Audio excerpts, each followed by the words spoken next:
What if I told you that doing more this Ramadan might actually be the thing pulling your heart further away? What if Ramadan was never meant to be a performance? If that thought feels uncomfortable, stay with me. Something strange happens every Ramadan. Worship slowly turns into numbers. How many Jews? How many rakas? How many du'as?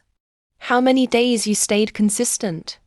And without realizing it, we stop asking, is my heart present? And start asking, did I do enough? This shift is subtle, but dangerous, because Ramadan quietly becomes something we manage, instead of something we experience. Many of us don't notice when worship turns performative.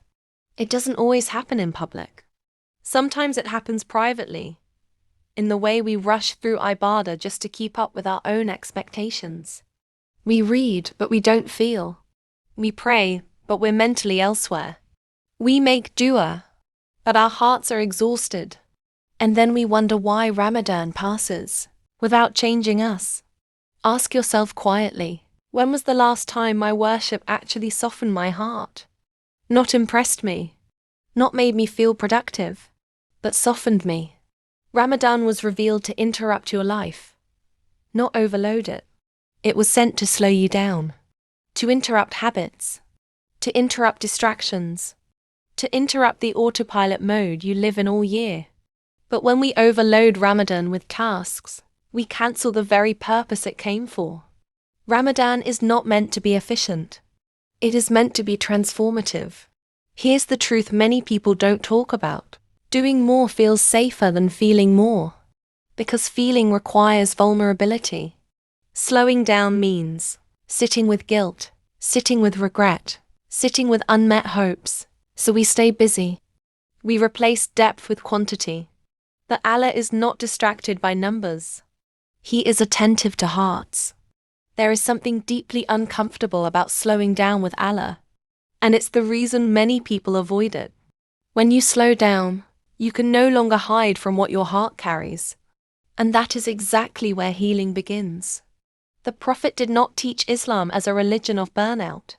He warned against excess, even in worship, because worship that disconnects you from your humanity eventually disconnects you from sincerity.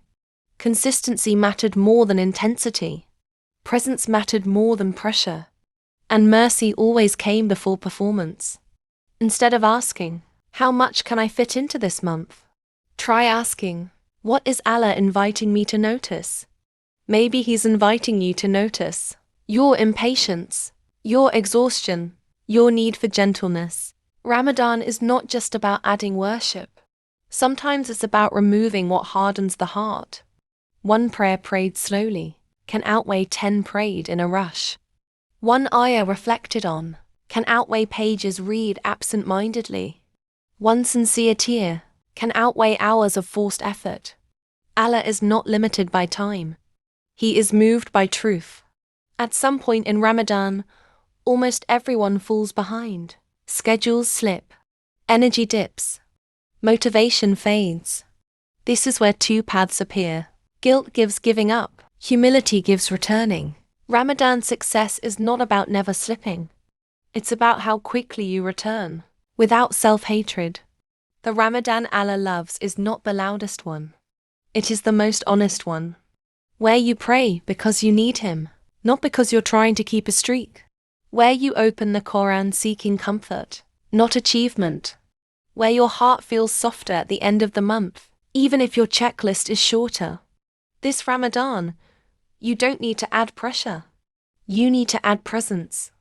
You don't need to impress Allah. You need to meet Him, and He is closer than you think. Ya Allah, free us from worship that exhausts but doesn't heal. Teach us how to slow down with You, how to be sincere without pressure, how to worship with hearts that are present. Make this Ramadan a month of depth, not performance. Ameen.